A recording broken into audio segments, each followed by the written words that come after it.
गुरुर्ब्रह्मा गुरुर्विष्णु गुरुदेवो महेश्वर गुरु साक्षात् परब्रह्म तस्मै श्री गुरवे नमः। तस्मै श्री गुरवे नमः। तस्मै श्री गुरवे नमः। अभी तक आप लोग दो प्रमाण, प्रत्यक्ष और अनुमान के विषय में अध्ययन कर चुके हैं। आज हम तृतीय प्रमाण उपमान के विषय में अध्ययन करेंगे। उपमिति कारणम उपमानम। उपमिति का जो असाधारण कारण होता है उसे उपमान कहते हैं। संज्ञा संगी संबंध ज्ञानम उपमिति। संज्ञा अर्थात नाम, संगी पदार्थ जिसका नाम दिया जा रहा है, उनके संबंध के नाम को उनके ज्ञान को उपमिति कहते हैं। अर्थात नाम और नामी के संबंध के ज्ञान को उपमिति कहते हैं। तत्कारणम, और उनका जो कारण है उसका जो असाधारण कारण है, अर्थात उपमिति के असाधारण कारण क्या है? सादृश्य ज्ञान है। अतिदेश वाक्यार्थ स्मरणम अवांतर व्यापार।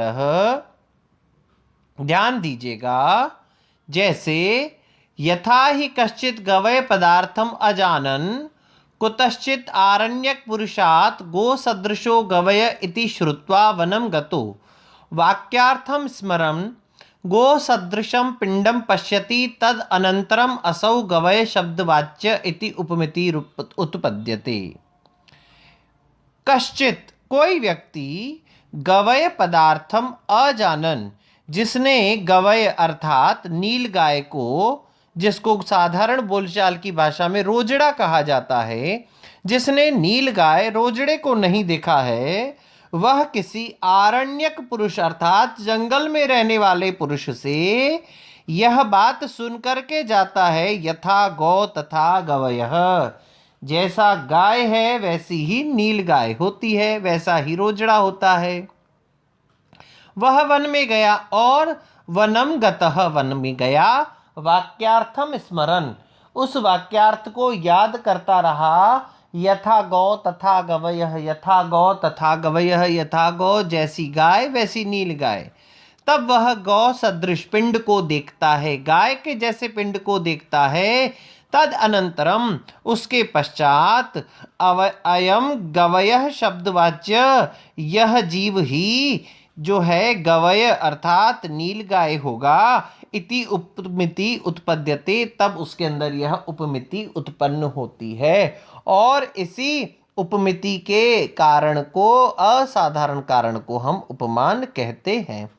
ध्यान दीजिए, अभी हम तृतीय वर्ष की कक्षा ले रहे हैं और मुझे प्रथम वर्ष के किसी रमेश नाम के लड़के को बुलाना है। मैंने आपकी कक्षा से एक बच्चे को कहा कि जाओ भैया प्रथम वर्ष की कक्षा में से रमेश को बुला करके आ जाओ। तब वह बच्चा पूछता है तृतीय वर्ष का, रमेश कैसा है? तो मैंने कहा देखो तुम्हारी कक्षा में जैसा राम है ना, लंबा है, गोरा है, काला है, छोटा है, मोटा है, पतला है, जैसा राम है, जैसा राम वैसा रमेश। अब वो प्रथम वर्ष की कक्षा में गया, वहाँ उसने एक मोटा सा लड़का देखा जबकि राम पतला है, और तो उसने सोचा यथा राम तथा रमेशः, जैसा राम है वैसा ही रमेश है, लेकिन यह लड़का मोटा है तो यह रमेश नहीं हो सकता क्योंकि यह राम जैसा नहीं है। फिर उसने दूसरा देखा, रमेश का कद काठी ठीक ठाक सी है, लंबा नहीं है, और दूसरा उसने एक बहुत लंबा लड़का देखा। तब उसने क्या सोचा कि यह भी रमेश नहीं है। क्यों? क्योंकि राम जैसा नहीं है। फिर तीसरे लड़के पर उसकी नजर पड़ती है, उसकी कद काठी रंग रूप इत्यादि सब कुछ राम के जैसा है। तब वह मन में सोचता है जैसा राम वैसा रमेश। तब वह समझ लेता है कि यह राम के जैसा दिखने वाला ही लड़का रमेश है। उसका जो यह ज्ञान उत्पन्न होता है उसे उपमिति कहते हैं, और जिस कारण से, जिस असाधारण कारण से यह ज्ञान उत्पन्न हुआ उसे हम उपमान कहते हैं। इसके पश्चात हम एक और देखेंगे, उसे कहते हैं शब्द प्रमाण। आप्त वाक्यम शब्द, आप्त के वाक्य को शब्द कहते हैं। अब आप्त क्या है? आप्तस्तु यथार्थ वक्ता। आप्त जो होता है वह यथार्थ वक्ता हुआ करता है, जो जैसी बात है उसको बोलने वाला, अर्थात जिसकी बात में एक लेश मात्र भी संदेह नहीं किया जा सके उसे हम आप्त कहते हैं, यथार्थ वक्ता कहते हैं। अब ध्यान दीजिए, एक दिन आप महाविद्यालय में आ रहे थे और महाविद्यालय के बाहर खेलने वाले बच्चों ने कहा, अरे अरे भैया, आज तो आपकी छुट्टी है, आज तो महाविद्यालय बंद है। अब आप ये बताइए, कितने बच्चे उस बच्चे की बात को, कितने विद्यार्थी उस छोटे से बच्चे की बात को स्वीकार करेंगे? कोई नहीं करेगा, क्योंकि हो सकता है वह मजाक कर रहा हो।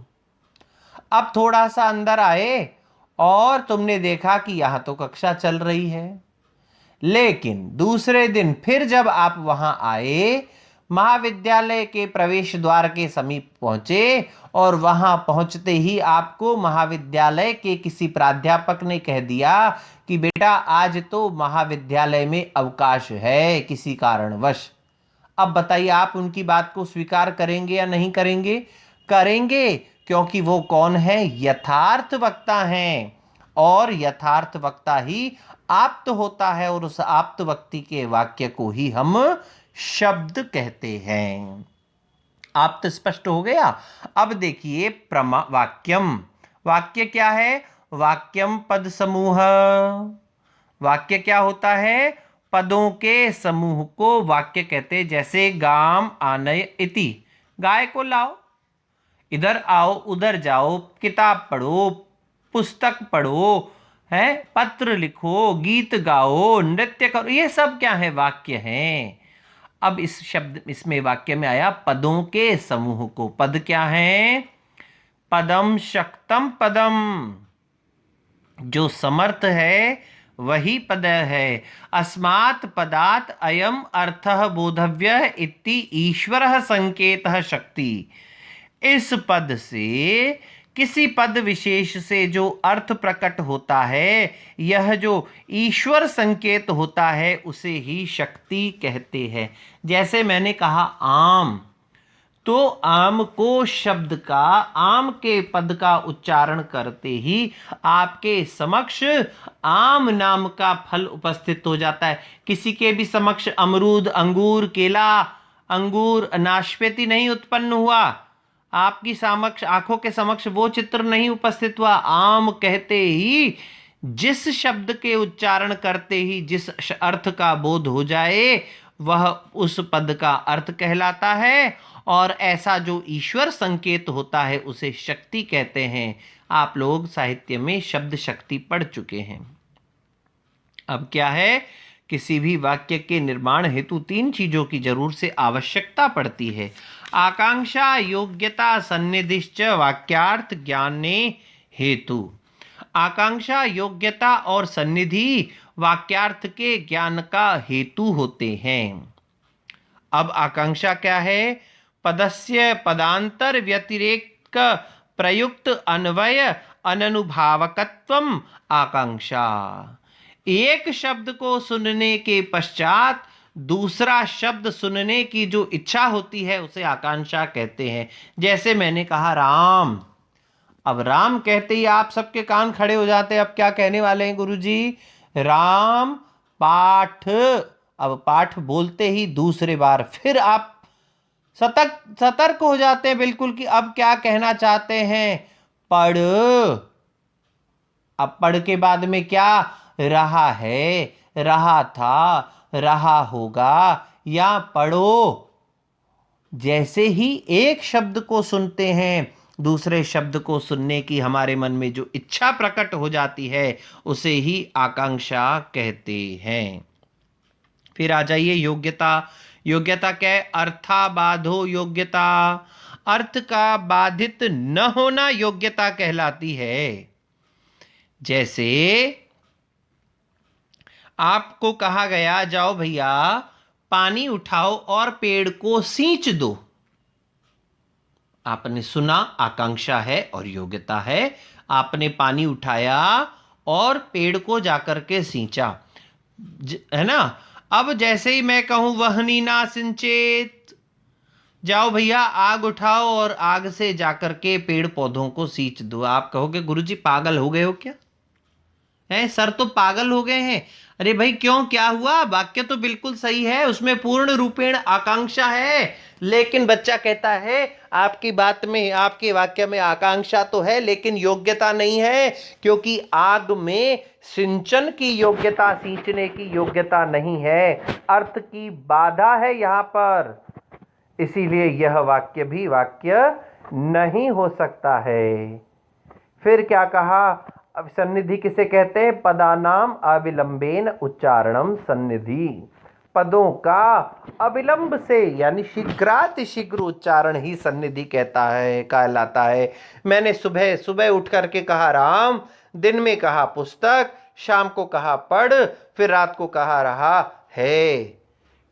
आकांक्षा भी है और योग्यता भी है, लेकिन अलग अलग प्रहर में उच्चारित किए जाने के कारण इस पदों का समूह वाक्य नहीं है, क्योंकि इसमें सन्निधि का अभाव है।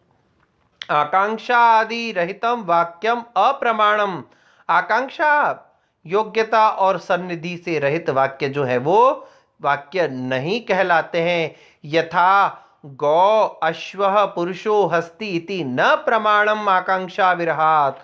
जैसे कह दिया हमने गाय, घोड़ा, पुरुष, हाथी, घोड़ा, कुछ भी कहते चले जाओ, है, ये वाक्य नहीं है क्योंकि इनमें आकांक्षा नहीं है।